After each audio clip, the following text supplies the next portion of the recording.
അളവറ്റ ദയാപരനും കരുണാനിധിയുമായ അള്ളാഹുവിൻ്റെ നാമത്തിൽ. അള്ളാഹു എൻ്റെ റബ്ബാകുന്നു, നിങ്ങളുടെയും റബ്ബാകുന്നു. അതിനാൽ നിങ്ങൾ അവൻ്റെ മാത്രം അടിമത്വം സ്വീകരിപ്പിൻ. അതാകുന്നു നേരായ മാർഗം. ഇസ്രായേൽ വംശം നിഷേധിക്കാനും എതിർക്കാനുമാണ് ഒരുങ്ങുന്നതെന്ന് കണ്ടപ്പോൾ ഈസാ അലൈഹിസ്സലാം ചോദിച്ചു, ദൈവിക സരണിയിൽ എന്നെ സഹായിക്കാൻ ആരുണ്ട്? ഹവാരികൾ മറുപടി പറഞ്ഞു, ഞങ്ങൾ അള്ളാഹുവിൻ്റെ സഹായികളാകുന്നു. ഞങ്ങൾ അള്ളാഹുവിൽ വിശ്വസിച്ചിരിക്കുന്നു.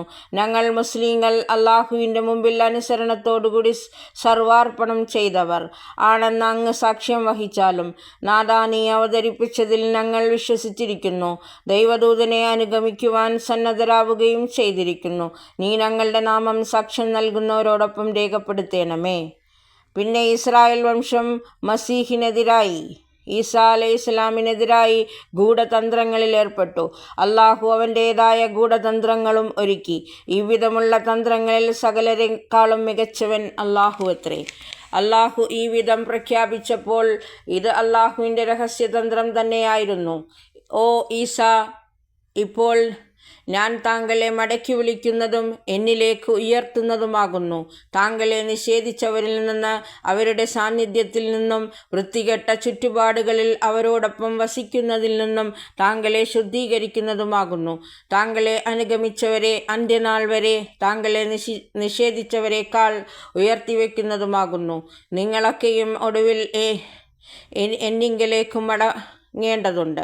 നിങ്ങൾ പരസ്പരം ഭിന്നിച്ചിരുന്ന കാര്യങ്ങളിൽ ഞാൻ അപ്പോൾ തീർപ്പ് കൽപ്പിക്കും. എന്നാൽ സത്യനിഷേധികളായവരെ ഞാൻ ഇഹത്തിലും പരത്തിലും കഠിനമായി ശിക്ഷിക്കുന്നതാകുന്നു.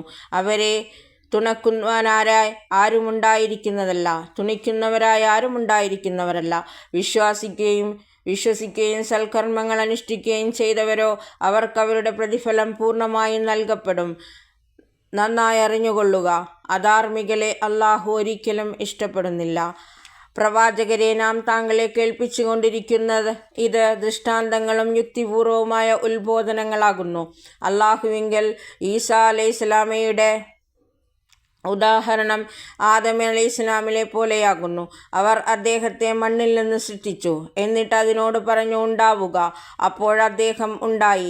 ഇതത്രേ താങ്കളുടെ റബ്ബിങ്കൽ നിന്ന് വിശദീകരിക്കപ്പെട്ടുകൊണ്ടിരിക്കുന്ന മൗലിക യാഥാർത്ഥ്യം. താങ്കൾ അതിൽ സന്ദേഹം പുലർത്തുന്നവരിൽ ഉൾപ്പെടാതിരിക്കുക. താങ്കൾക്ക് ഈ ജ്ഞാനോദയമുണ്ടായ ശേഷം ഇക്കാര്യത്തിൽ ആരെങ്കിലും താങ്കളോട് തർക്കിക്കുന്നുവെങ്കിൽ അവരോട് പറയുക, നിങ്ങൾ വരുവിൻ, ഞങ്ങളും വരാം. നമുക്ക് നമ്മുടെ കുഞ്ഞുങ്ങളെയും പെണ്ണുങ്ങളെയും കൂടി വിളിക്കാം. എന്നിട്ട് നമുക്ക് ദൈവത്തോട് പ്രാർത്ഥിക്കാം. ആരാണോ കള്ളവാദി, അവരിൽ അള്ളാഹുവിൻ്റെ ശാപമുണ്ടാവട്ടെ എന്ന്. ഇതെല്ലാം തികച്ചും ശരിയായ സംഭവങ്ങളാകുന്നു. അള്ളാഹു അല്ലാതൊരു ദൈവവുമില്ലെന്നതത്രേ യാഥാർത്ഥ്യം. ആരുടെ ശക്തി സർവാതിശായും, ആരുടെ യുക്തി പ്രപഞ്ചഘടനയുടെ നിയമാകവുമാകണോ, അതോ അള്ളാഹു ഈ ഉപാധി അനുസരിച്ച് നേരിടാൻ അവർ വന്നില്ലെങ്കിൽ അവരാണ് കുഴപ്പക്കാരെന്ന് തെളിയിക്കുന്നതാണ്. നാശകാരികളുടെ അവസ്ഥയെ അറിയുന്നവൻ തന്നെയാകുന്നു അള്ളാഹു. പ്രവാചകരെ പറയുക, ഓ വേദവിശ്വാസികളെ, ഞങ്ങളും നിങ്ങളും ഒരുപോലെ അംഗീകരിക്കേണ്ട പ്രമാണത്തിലേക്ക് വരുവിൻ. അതായത്, അള്ളാഹു അല്ലാത്ത ആർക്കും നാം ഇബാദത്ത് ചെയ്യാതിരിക്കുക, ആരെയും അവൻ്റെ പങ്കാളികളാക്കാതിരിക്കുക. നാം ചിലരെ അള്ളാഹുവെ കൂടാതുള്ള റബ്ബുകളുമായി വരിക്കാതിരിക്കുക. ഈ സന്ദേശം സ്വീകരിക്കാതെ അവർ പിന്തിരിയുന്നുവെങ്കിൽ അവരോട് തുറന്നു പറയുവിൻ, ഞങ്ങൾ മുസ്ലിങ്ങൾ അള്ളാഹുവിൻ്റെ മാത്രം അടിമത്വവും അനുസരണവും സ്വീകരിക്കുന്നവർ ആണെന്നതിന് നിങ്ങൾ സാക്ഷികളായിരിക്കുന്നു. ഓ വേദവിശ്വാസികളെ, ഇബ്രാഹിം അലൈഹിസ്സലാമിൻ്റെ ദീനിനെക്കുറിച്ച് നിങ്ങൾ എന്തിനു തർക്കിക്കുന്നു? തൗറാത്തും ഇഞ്ചീലുമാകട്ടമേ അദ്ദേഹത്തിന് ശേഷമാണല്ലോ അവതീർണമായിട്ടുള്ളത്. അതുപോലും നിങ്ങൾ മനസ്സിലാക്കുന്നില്ലേ? നിങ്ങൾക്കറിവുള്ള കാര്യത്തിൽ വേണ്ടുവോളം നിങ്ങൾ തർക്കിച്ചു കഴിഞ്ഞു. ഇനി ഒട്ടും ജ്ഞാനമില്ലാത്ത വിഷയങ്ങളിലും നിങ്ങൾ സംവാദത്തിൽ ഏർപ്പെടുന്നതെന്തിന്? അള്ളാഹു അറിയുന്നു, നിങ്ങളോ അറിയുന്നില്ല. ഇബ്രാഹിം അലൈഹിസ്സലാം ജൂതനായിരുന്നില്ല, ക്രിസ്ത്യാനിയുമായിരുന്നില്ല. എന്നാൽ അദ്ദേഹം ഒരു ഋജുമാനസ്ഥനായ മുസ്ലിമായിരുന്നു. ഒരിക്കലും ബഹുദൈവ വിശ്വാസിയായിരുന്നിട്ടില്ല. ഇബ്രാഹിം അലൈഹിസ്സലാമിൻ്റെ ഉറ്റവരായിരിക്കുവാൻ ആർക്കെങ്കിലും അർഹതയുണ്ടെങ്കിൽ അത് അദ്ദേഹത്തെ അനുഗമിച്ചവർക്കാകുന്നു. ഇപ്പോൾ ഈ പ്രവാചകനും അദ്ദേഹത്തിൽ വിശ്വസിച്ചവരും ഈ ബന്ധത്തിന് കൂടുതൽ അർഹതയായിരിക്കുന്നു. അള്ളാഹു വിശ്വാസികളുടെ മാത്രം തുണയും രക്ഷകനുമാകുന്നു.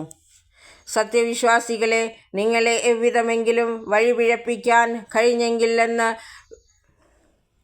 വേദവാഹകരിൽ ഒരു വിഭാഗം കൊതിക്കുന്നുണ്ട്. വാസ്തവത്തിൽ അവർ അവരെ തന്നെയാകുന്നു വഴിപിഴപ്പിച്ചു കൊണ്ടിരിക്കുന്നത്. പക്ഷേ അവർക്ക് ആ ബോധമില്ല. ഓ വേദവാഹകരെ, നിങ്ങൾ ദൈവിക ദൃഷ്ടാന്തങ്ങളെ നിഷേധിക്കുന്നത് എന്ത്? നിങ്ങളെന്ത് കണ്ടുകൊണ്ടിരിക്കെ? ഓ ദൈവവാഹകരെ, നിങ്ങൾ സത്യത്തിന് മിഥ്യയുടെ വർണ്ണം നൽകി ആശയക്കുഴപ്പമുണ്ടാക്കുന്നതിന് അറിഞ്ഞുകൊണ്ട് നിങ്ങൾ സത്യം പൂഴ്ത്തിവെക്കുകയാണോ? വേദവിശ്വാസികളിൽ ഒരു പറ്റം പറയുന്നു, ഈ പ്രവാചകനിൽ വിശ്വസിച്ചവർക്ക് അവതരിപ്പിച്ചിട്ടുള്ളതിൽ നിങ്ങൾ പ്രഭാതത്തിൽ വിശ്വസിച്ചു കൊള്ളുക, പ്രദോഷത്തിൽ അതിനെ തള്ളിപ്പറയുകയും ചെയ്യുക. ഒരുപക്ഷേ ഈ തന്ത്രം വഴി ഇക്കൂട്ടർ തങ്ങളുടെ വിശ്വാസത്തിൽ നിന്ന് മടങ്ങിയേക്കാം. അപ്രകാരം തന്നെ അവർ പരസ്പരം പറഞ്ഞുകൊണ്ടിരിക്കുന്നു. നിങ്ങളുടെ മതത്തെ അനുഗമിക്കുന്നവരല്ലാത്ത ആരുടെയും വാക്ക് വിശ്വസിക്കാതിരിക്കുക. എന്നാൽ പ്രവാചകരെ, അവരോട് പറയുക, അള്ളാഹു കാണിച്ചു തരുന്ന സന്മാർഗം മാത്രമാകുന്നു യഥാർത്ഥ സന്മാർഗം. ഒരിക്കൽ നിങ്ങൾക്ക് നൽകപ്പെട്ടതെന്തോ അത് മറ്റൊരുവന് നൽകപ്പെടുക, അഥവാ നിങ്ങളുടെ നാഥന്റെ മുമ്പിൽ നിങ്ങൾക്കെതിരിൽ സമർപ്പിക്കേണ്ടതിന് മറ്റുള്ളവർക്ക് പ്രബലമായ ന്യായം ലഭിക്കുക എന്നത് അള്ളാഹുവിൻ്റെ സമ്പ്രദായം തന്നെയാകുന്നു. അവരോട് പറയുക, ശ്രേഷ്ഠതയും മഹത്വവും അള്ളാഹുവിന് അധികാര ഹസ്തത്തിലാകുന്നു. അവൻ ഇച്ഛിക്കുന്നവർക്ക്, അള്ളാഹു ആഗ്രഹിക്കുന്നവർക്കത് നൽകുന്നു. അള്ളാഹു വിശാല വീക്ഷണമുള്ളവനും സർവജ്ഞനുമാകുന്നു. താൻ ഇച്ഛിക്കുന്നവരെ, അള്ളാഹു ആഗ്രഹിക്കുന്നവരെ തൻ്റെ അനുഗ്രഹത്തിനായി അവൻ പ്രത്യേകം തിരഞ്ഞെടുക്കുന്നു. അള്ളാഹുവിൻ്റെ അനുഗ്രഹം വളരെ വലുതാകുന്നു. വേദവിശ്വാസികളിൽ ചിലർ വിധമുണ്ട്. നിങ്ങൾ ഒരു സമ്പൽ കൂമ്പാരം തന്നെ അവരെ വിശ്വസിച്ചേൽപ്പിക്കുന്നുവെങ്കിലും അവരത് നിങ്ങൾക്ക് തിരിച്ചു തരും. അവരിൽ മറ്റു ചിലരുടെ അവസ്ഥയോ ഇതത്രേ. ഒരു ദീനാർ പോലും വിശ്വസിച്ചേൽപ്പിച്ചാൽ അവരത് നിങ്ങൾക്ക് തിരിച്ചു തരുന്നതല്ല, നിങ്ങൾ അവരെ വിടാതെ പിടികൂടിയാലല്ലാതെ. അവരുടെ ഈ ദുസ്വഭാവത്തിന് കാരണം അവർ ഇങ്ങനെ ജൽപ്പിച്ചു കൊണ്ടിരിക്കുന്നതാകുന്നു. ജൂതരല്ലാത്തവരുടെ കാര്യത്തിൽ നമ്മോടൊരു ചോദ്യവുമില്ല. ഇതവർ മനഃപൂർവ്വം കളവുകൾ ചമച്ച് അള്ളാഹുവിൻ്റെ പേരിൽ ചേർത്തി പറയുകയത്രേ. വാസ്തവമാകട്ടെ അള്ളാഹു അത്തരം സംഗതികൾ അരുളിയിട്ടേയില്ല എന്ന് അവർക്കറിയാം. Please subscribe my channel. Thank you for watching.